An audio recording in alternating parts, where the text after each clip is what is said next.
या मंगलमय प्रसंगी अतिशय जोरदारपणे संपन्न होतोय।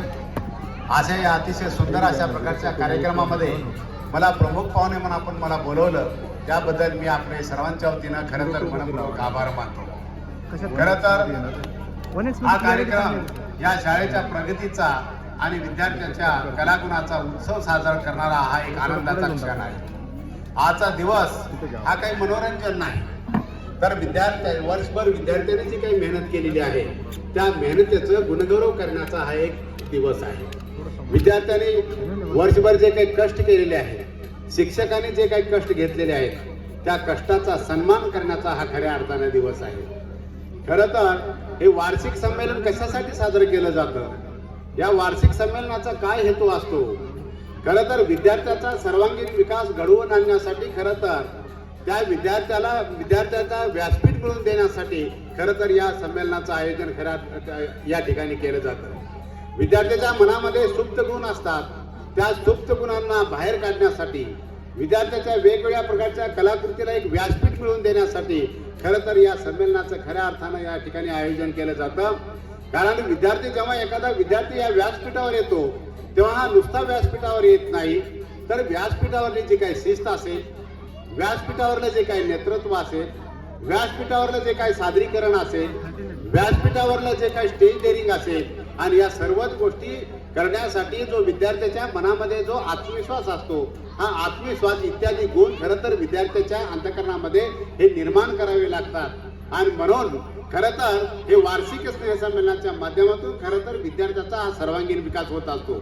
आता हा विद्यार्थ्याचा सर्वांगीण विकास करण्यासाठी शिक्षकाला प्रचंड अशा प्रकारची मेहनत घ्यावी लागते। खरं तर या पाठीमागे शिक्षकाचे प्रचंड अशा प्रकारचे परिश्रम असतात। कारण मोठ्या मुलांना शिकवणं हे सोपं असतं, परंतु लहान मुलांना शिकवणं हे प्रचंड अशा प्रकारचं अवघड असतं। लहान मूल म्हणजे हा मातीचा गोळा असतो, आणि हा मातीच्या गोळ्याला आकार देण्याचं एक पवित्र काम खऱ्या अर्थाने शिक्षक करत असतात। परंतु हे लहान म्हणजे मातीच्या गोळ्याला आकार देत असताना कधी कधी विद्यार्थ्याला रागावं लागतं, कधी कधी विद्यार्थ्याला हळूवारपणे पनिशमेंट द्यावी लागते, कधी विद्यार्थ्याला हळूवारपणे मारावंही लागतं। परंतु आजकाल मात्र महाराष्ट्र शासनानं अशा प्रकारचे नियम केलेले आहेत की विद्यार्थ्याला कोणी कुठल्याही प्रकारचं मारायचं नाही, विद्यार्थ्याला कुठल्याही प्रकारची पनिशमेंट करायचं नाही। खरं सांगू तुम्हाला मित्रहो, मी आज आपल्या समोर प्रमुख पाहुणा म्हणून मी उभा आहे ते केवळ आणि केवळ शिक्षकाच्या छडीमुळे उभा आहे। मी लहानपणी शिकत असताना मला माहित नव्हतं मी काय होणार आहे, मला काय बनायचं हे माहित नव्हतं, आणि मला काही बनण्यासाठी मी अभ्यास करत नव्हतो, मी फक्त अभ्यास करत होतो। फक्त उद्या शाळेमध्ये शिक्षकाचा मार मला भेटू नये या उद्देशाने मी अभ्यास करत होतो। शिक्षकाच्या माराच्या भीतीमुळे मी पुस्तक उघडत होतो, आणि म्हणून त्या काळामध्ये मला माझ्या गुरुने जे मारलं त्याचं फळ म्हणजे आज मी आपल्या समोर उभा आहे। कारण लक्षात घ्यायचं, आपण विद्यार्थ्याला चुकीच्या टायमाला आपण त्याला बरोबर पनिशमेंट दिली पाहिजे, परंतु काही पालक काय करत असतात, विद्यार्थ्याची तक्रार घेऊन येत असतात। का हो सर तुम्ही आमच्या विद्यार्थ्याला मारलं, का हो सर तुम्ही आमच्या विद्यार्थ्याला रागवलं। खरं तर अशा प्रकारची तक्रार घेऊन जेव्हा एखादा पालक शाळेमध्ये येतो तेव्हा तो विद्यार्थ्याच्या तो तक्रार करत नाही, तर स्वतःच्या मुलाच्या पायावर दगड टाकण्याचं काम करत असतो। खरं तर असं जे काय शाळेमध्ये एका शिक्षकानं विद्यार्थ्याला बदललं, भरपूर मारलं, विद्यार्थी लगेच घरामध्ये गेला आणि म्हणाला, पप्पा पप्पा शाळेमध्ये या सरांनी कुणालाच प्रश्न विचारले नाहीत, मलाच प्रश्न विचारले, मलाच मारलं आणि मला बेदम मारले। पालकाने ते शांतपणाने ऐकून घेतलं, आणि पालक म्हणाले ठीक आहे उद्या सरांना भेटू, आपण जाऊ। विद्यार्थी खुश झाला। सकाळी उठल्याबरोबर म्हणजे वडिलाच्या अगोदर विद्यार्थी तयार झाला, चला पप्पा त्या शिक्षकाकडे मला खूप मारलेला आहे। सकाळी गेल्यानंतर पोरगा पुढं चालतोय, बाप मागं चालतोय। गेल्याबरोबर पोरगा बरोबर शाळेमध्ये त्या वर्गामध्ये गेला आणि सरांकडे बोट दाखवून म्हणाला, सर सर सर पप्पा मला या सरांनी मारलंय। पालक शांतपणे वर्गात गेले, त्या शिक्षकाला नमस्कार केला, आणि नमस्कार करून पालकांनी एक शब्द उच्चारला की सर मी तुम्हाला भांडायला आलो नाही, तर मी तुमचे आभार मानायला आलेलो। वर्गामध्ये 30-40 विद्यार्थी आहेत, 30-40 विद्यार्थ्याला तुम्ही प्रश्न विचारले नाही, 30-40 विद्यार्थ्याला तुम्ही मारलं नाही, परंतु माझ्या मुलाला तुम्ही जास्तीत जास्त प्रश्न विचारले, माझ्या मुलाला तुम्ही मारलं, त्याबद्दल मी तुमचा आभार मानतो। कारण या 40 विद्यार्थ्यांपेक्षा सर्वात जास्त लक्ष तुमचं माझ्या मुलावर आहे। तुम्ही माझ्या मुलाला लक्ष दिलं, माझ्या मुलाला प्रश्न विचारले आणि माझ्या मुलाला तुम्ही मारलं, याचा अर्थ इतर विद्यार्थ्यांपेक्षा तुमचं लक्ष माझ्या मुलावर आहे. त्याबद्दल मी तुमचे आभार मानतो. म्हणून तो पालक आपल्या गुरुचं दर्शन घेऊ लागला. हे सगळा प्रकार त्या विद्यार्थ्यांनी पाहिला आणि विद्यार्थ्याला बेशुद्ध पडायची वेळ आली. कारण लक्षात घ्या, पूर्वीच्या काळातले पालक हे असे होते, शिक्षकांनी मारलं तर पालकाचं अंग भरून यायचं, बरं झालं, त्याला शिक्षा झाली. परंतु आता काळ बदललेला आहे. आता मात्र तसा काळ राहिलेला नाही. परंतु पालकाला माझी विनंती आहे की एखाद्या शिक्षकाने जर विद्यार्थ्याला मारलं तर खरं तर त्या शिक्षकाचं कौतुक करायला हवं. याचा अर्थ आईचं जसं हृदय असतं तसं शिक्षकाचं पण हृदय असतं. आई आपल्या मुलाला मारते, रागावते आणि पुन्हा कवटाळत असते. आईला वाटतं माझं मूल मोठं व्हावं आणि तीच भावना खऱ्या अर्थाने या शाळेच्या शिक्षकाची असते. माझ्या शाळेचा विद्यार्थी घडला पाहिजे, माझ्या शाळेतला विद्यार्थी मोठा झाला पाहिजे, हा चांगल्या प्रकारचा हेतू मनामध्ये ठेवून त्यांनी जर चूक केली तर एखादा शिक्षक त्याला रागावतो. म्हणून रागावण्याचं काही म्हणजे वाईट मानून घ्यायचं कारण नाही. खरं तर काही शाळेमध्ये विद्यार्थी हे 4 प्रकारचे असतात. आता 4 प्रकारचे विद्यार्थी असतात. काही विद्यार्थी हे सुस्त असतात, काही विद्यार्थी हे व्यस्त असतात, काही विद्यार्थी हे त्रस्त असतात आणि काही विद्यार्थी हे मस्त असतात. आता सुस्त विद्यार्थी कसे, खायचं झोपायचं, खायचं शाळेत झोपायचं आणि घरी झोपायचे, अशा प्रकारचे काही विद्यार्थी सुस्त असतात. परंतु अशा या सुस्त विद्यार्थ्याला खरं तर 2 तास ग्राउंडवर खेळवलं पाहिजे. जोपर्यंत त्याला ग्राउंडवर नेणार नाही तोपर्यंत त्याचा सुस्तपणा जाणार नाही. काही विद्यार्थी हे व्यस्त असतात, काहीतरी खटाटोपी करत असतात. घरामध्ये खटाटोपी कर, शाळेमध्ये खटाटोपी कर, काहीतरी आपल्या खटाटोपी चालूच असतात. मग अशा विद्यार्थ्याला आपण संवाद साधला पाहिजे. कारण तो एकलकोंडे होण्याची शक्यता असते, आपल्या नादातच असतात. मग अशा विद्यार्थ्याला शिक्षकांनी पालकांनी संवाद साधला पाहिजे. आणि काही विद्यार्थी हे त्रस्त असतात, घरीही रडायचं, शाळेतही रडायचं, शाळेत जाताना रडायचं, शाळेतून आल्यानंतर रडायचं. मग अशा प्रकारची रडणारे विद्यार्थी असतात. या विद्यार्थ्यासोबत आपण थोडं हास्य मजाक केली पाहिजे, त्याच्या कलाकाराने घेतलं पाहिजे, त्याला थोडा मजा केली पाहिजे, त्याच्यासोबत उड्या मारल्या पाहिजेत आणि त्याला आनंद निर्माण करून त्याला योग्य अशा प्रकारचं वळण लावलं पाहिजे. म्हणजे अशा प्रकारचे हे 4 प्रकारचे विद्यार्थी फक्त शिक्षकालाच कळू शकतात की हा कोणत्या गटातला विद्यार्थी आहे. आणि मग तो गट ओळखून शिक्षक तो बरोबर त्याला योग्य अशा प्रकारचं मार्गदर्शन करत असतो. आता लक्षात घ्या, माझं भाषण हे विद्यार्थ्यासाठी नाही, माझं भाषण समोर बसलेल्या पालकासाठी आहे. जसं विद्यार्थ्याचे 4 प्रकार असतात तसं पालकाचे 7 प्रकार असतात. आता लक्षात घ्या, इथं बसलेले जेवढे काही पालक आहेत ते कुठल्या ना कुठल्या प्रकारामध्ये तो पालक मोडतो आणि त्या पालकांना आजमावायचं मी कोणत्या प्रकारामध्ये मोडतोय. आता पालकाचा पहिला प्रकार आहे तो म्हणजे काही पालक हे हुकुमशाह असतात. घरामध्ये हुकुमशाह असतात. बायकोचं ऐकायचं नाही, लेकराचं ऐकायचं नाही, मी म्हणजे सर्व काही, मी जे म्हणतो तेच करायचं, मी जे बोलतो तेच करायचं. मग घरामध्ये दहशत निर्माण केलेली असते. म्हणजे त्याच्या पुढे बायकोची हिंमत होत नाही आणि त्याच्या पुढे लेकराची हिंमत होत नाही. मग याचं नुकसान काय होतं पहा. अशा प्रकारच्या हुकुमशाह पालक एका कुटुंबामध्ये होता आणि त्या कुटुंबातला पोरगा शाळेत गेला. येते वेळेस त्याला एक कुत्रं चावलं. कुत्रं चावलं म्हणजे एक दात लागला आणि ते कुत्रं होतं पिसाळलेलं होतं. परंतु त्या मुलाने घरात सांगितलं नाही, कारण बाप घरात हुकुमशाह आहे. जर मी बापाला सांगितलं तर बाप बेदम मारेल, बाप बोलेल, म्हणून त्या मुलानं सांगितलं नाही. आणि एके दिवशी ती मुलगा आजारी पडला, त्याला कुत्रं चावले, कुणालाच कळलं नाही आणि घटना वाढत गेली आणि तिथं त्याचा अंत झाला. कारण लक्षात घ्यायचं, मुलांनी घरी सांगितलं नाही, डॉक्टरनं शेवटी सांगितलं की याला काहीतरी कुत्रं चावलेलं होतं, तुमच्या लक्षात आलं नाही का. म्हणून पालकानं हुकुमशाह पद्धती घरामध्ये वापरायची नाही, घरामध्ये अजिबात हुकुमशाह व्हायचे नाही. हा पालकाचा पहिला प्रकार आहे. आता दुसरे पालक आहे भित्र्या स्वरूपाचे पालक असतात. आता भित्रेच पालक कसे, कुठं पोरगा दुडू पळू लागला त्याच्या पाठीमागं पळणार. सायकल शिकवायला बाप निघतो पण सायकल सोडायला तयार नाही. अहो सायकल सोडा, त्याला पडू द्या, त्याला उठू द्या, पुन्हा सायकलवर बसू द्या. जोपर्यंत त्यानं पडणार नाही तोपर्यंत सायकल शिकणार नाही. एखाद्याच्यामध्ये पोहायला द्या, जोपर्यंत पोरगा पाण्यात पडणार नाही, जोपर्यंत पाण्यामध्ये एखादी बुटबुडी खाणार नाही तो पोरगा तोपर्यंत पोहायला शिकणार नाही. कारण अशा प्रकारचा भित्रेपणा असू देऊ नका. तुमच्या खिशातली 100ची नोट तुमच्या मुलाच्या हातात द्या, होऊ द्या तुमचं नुकसान 100 रुपयाचं, जाऊ द्या, त्याला कळू द्या, दुकानातून सामान आणू द्या. 100 रुपयाचं सामान त्यानं 10 रुपयाचं जरी करा आणलं तर हरकत नाही, परंतु त्याला शिकू द्या. प्रत्येक गोष्ट पालक करतात, विद्यार्थ्याला काहीच करू देत नाही. मग तो काय होतो, विद्यार्थी पंगू बनतो. छत्रपती शिवाजी महाराज, लक्षात घ्या, जिजामातेनं असं म्हटलं असतं तर की बाळ राजे तुम्ही हातामध्ये तलवार घेऊ नका, तुम्हाला तलवार लागेल, तुम्ही घोड्यावर बसू नका, घोड्याहून पळाल, तुमचा हात मोडेल, पाय मोडेल, तुम्ही घोड्यावर बसायचं नाही. असं जर जिजामातेनं ठरवलं असतं तर शिवाजी महाराज हे राजे झाले नसते. मुलाला स्वातंत्र्य दिलं पाहिजे, मुलांना थोडं मोकळं सोड दिलं पाहिजे, मुलांना त्याच्या पद्धतीने विचार करायला लावला पाहिजे. असाच एका ठिकाणी आमच्या महाविद्यालयामधला एक पालक होता.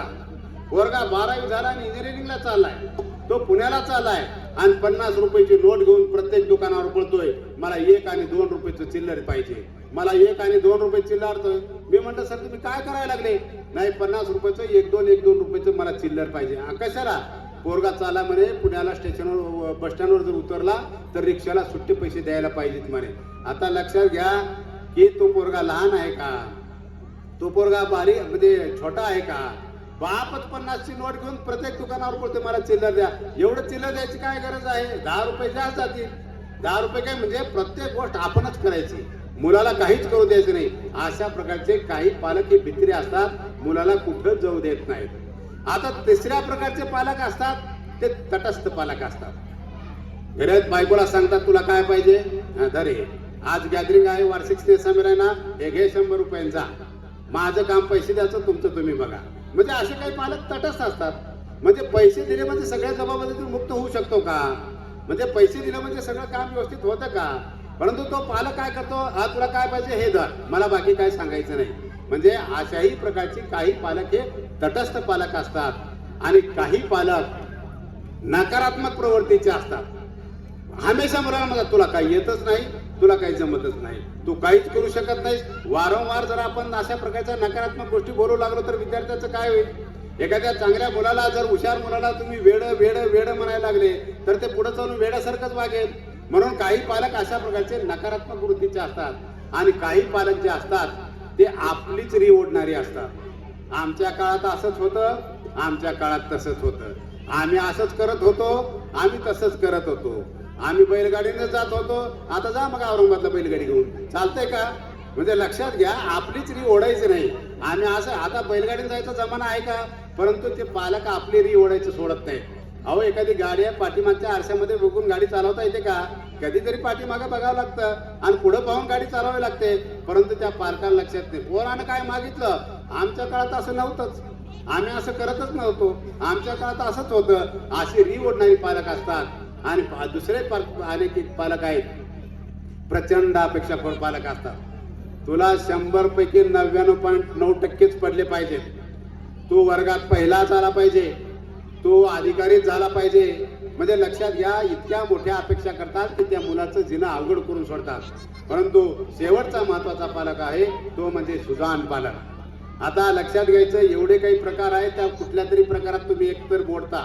आता सुजाण पालक असा असतो, तो आपल्या विद्यार्थ्याच्या कलाकलानं, विद्यार्थ्याला खेळीमेळीच्या वातावरणामध्ये, विद्यार्थ्याला अभ्यासाला बसवणं, त्याच्याकडून अभ्यास करून घेणं, शाळेमध्ये शिक्षकाशी संवाद साधणं, अशा गोष्टीच्या वातावरणामधून आपल्या मुलाचा विकास करत असतो. म्हणून इथं बसलेल्या पालकांना माझी विनंती आहे की आपण सुजाण पालक बनलं पाहिजे. अशा प्रकारचे जे काही मी प्रकार सांगितले तो एकही प्रकार तुमच्या मनामध्ये येता कामा नये, जेणेकरून आपल्या मुलाचा विकास होणार नाही. आपलं म्हणणं विद्यार्थ्यावर लादायचं नाही, आपल्याला सुजाण पालक बनायचं आहे. आणि मला वाटतं की डॉक्टर APJ अब्दुल कलाम असं म्हणतात की आपण मुलांना शिकवत असताना की मुलाचा आपण शारीरिक विकास बघतो. मुलगा नुसता सुदृढ झाला म्हणून चालेल का? पण मुलाचा शारीरिक विकासाबरोबर त्याचा मानसिक विकास पण झाला पाहिजे.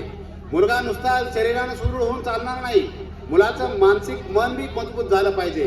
कारण लक्षात घ्यायचं, एखादा भला मोठा पैलवान आहे आणि घरातल्या पाल पाहिल्यानंतर तो चक्कर येऊन पडतो, चालेल का?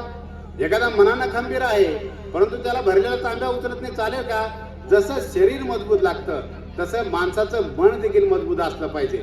म्हणून नुसतं शरीर मजबूत असून चालणार नाही आणि त्याचं नुसतं मनही मजबूत असून चालणार नाही, तर दोन्हीही मजबूत असलं पाहिजे, तरच विद्यार्थ्याचा सर्वांगीण विकास होऊ शकतो.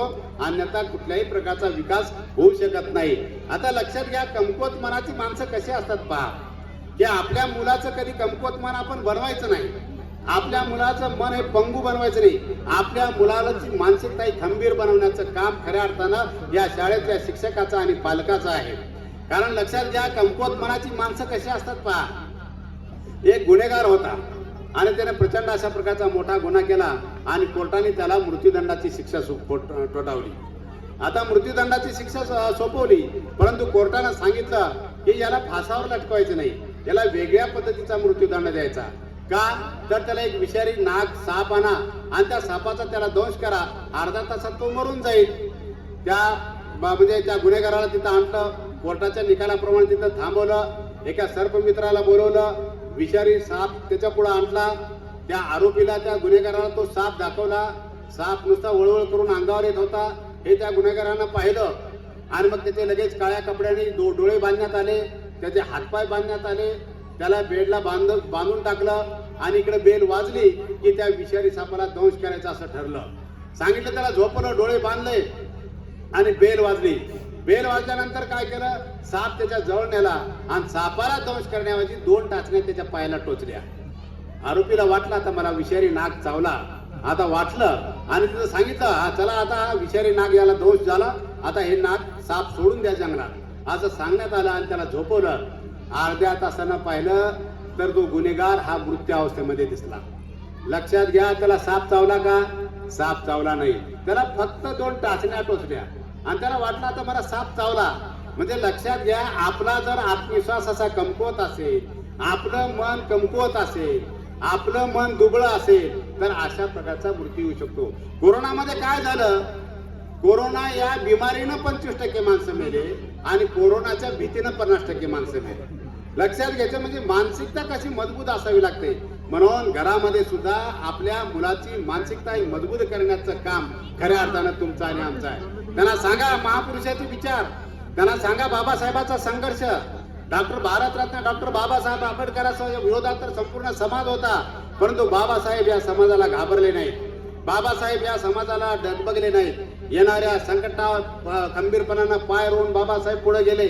अहो ज्ञानेश्वरीमध्ये सुद्धा असं सांगितलेलं आहे, आकाशातून पडणाऱ्या पावसाचं पाणी रस्त्यानं वाहत जात असताना त्या पाण्यापुढे जर एखादा खड्डा आला तर ते पाणी त्या खड्ड्याला घेऊन वापस पळत नाही, तर ते पाणी खड्डा भरून घेऊन जसं पुढे जातं तसं आपण जीवन जगत असताना आपल्या समोर जर एखादं संकट आलं तर त्या संकटावर मात करून आपण पुढे गेलं पाहिजे. अशा प्रकारची खंबीर मानसिकता आपली बनवा. अहो सांगा छत्रपती शिवाजी महाराजांचा इतिहास. अफजल खानाच्या भेटीला जेव्हा जायचं होतं, अफजल खानाची भेट म्हणजे मृत्यूच्या दाढेत जाणं होतं. जेव्हा शिवाजी महाराज जिजामातेचं दर्शन घ्यायला गेले आणि म्हणाले मासाहेब मला दर्शन द्या, मला अफजल खानाच्या भेटीला जायचे आहे. शिवाजी महाराजाला जिजामातेनं आशीर्वाद दिला आणि सांगितले राजे तुम्ही जा, बरोबर तुम्ही जिंकून येणार. अशा प्रकारचा आत्मविश्वास जिजामातेनं शिवाजी महाराजाला दिला आणि अगदी 2 मिनिटांमध्ये अफजल खानाचा आतडी बाहेर काढण्याचं काम शिवाजी महाराजांनी केलं. अहो पराजय अगोदर मनात होतो, पराजय अगोदर मनात झाला की तो रणांगणामध्ये जिंकू शकत नाही आणि विजय जर मनामध्ये झाला तो रणांगणामध्ये हरू शकत नाही. म्हणून आपल्या मुलाचा विजय आपल्या अगोदर मनामध्ये झाला पाहिजे. तशा प्रकारची खंबीर मानसिकता आपल्या मुलाची बनवली पाहिजे, तरच आपला मुलगा यशस्वी होतो. अन्यथा जर आपली मानसिकता दुबळी असेल तर मग मात्र आपला मुलगा यशस्वी होऊ शकत नाही. अहो सांगा मुलांना चांगल्या प्रकारचे संस्कार द्या, मुलाचे विचार विशाल बनवा. जसा एखादा सागर विशाल असतो तशा प्रकारचे विशाल विचार मुलाच्या मनामध्ये निर्माण करणं ही काळाची गरज आहे. आपली बुद्धी संकुचित असते आणि आपल्या संकुचित बुद्धीने आपण काय करत असतो, मुलाला संकुचित करण्याचा प्रयत्न करत असतो. म्हणजे लक्षात घ्या, या महापुरुष हे मोठी माणसं होती. मोठी माणसं ही मोठ्या मनाचीच असतात आणि मोठी माणसं ही मोठ्या दिलाचीच असतात. आता मोठी माणसं कशा मोठ्या मनाची होती, एक 2च मिनिटात मी तुम्हाला सांगतो. असंच उन्हाळ्याचे दिवस होते, लहान मुलं शेतामध्ये आंबे पाडायला गेली. आंब्याच्या शेजारी एक लिंबाचं झाड होतं, लिंबाच्या झाडाखाली गौतम बुद्ध बसलेले होते. लहान मुलं आंब्याला दगड मारू लागली. दगड मारता मारता एक दगड चुकून जाऊन गौतम बुद्धाच्या डोक्यात बसला. रक्त निघायला लागलं. लहान मुलांनी पाहिलं, अरे आपण तर आंब्याला दगड मारत होतो, चुकून जाऊन दगड त्या बुवाला लागलेला आहे, रक्त निघायला लागलं. म्हणून मुलं पळायला लागली. तेवढ्यात एक मुलगा थांबला आणि म्हणाला की अरे थांबा थांबा, आपण तर दगड मारावा म्हणून मारलेला नाही, चुकून जाऊन दगड त्या बुवाला लागलेला आहे, चला आपण त्याची माफी मागू. म्हणून लहान मुलं पुन्हा परत आली आणि त्या गौतम बुद्धाजवळ गेली आणि गौतम बुद्धाला म्हणाली, बुवा तुम्ही आम्हाला माफ करा, कारण आम्ही तर दगड तुम्हाला मारावा म्हणून मारलेला नाही, चुकून येऊन दगड तुम्हाला लागलेला आहे, त्याबद्दल तुम्ही आम्हाला माफ करा.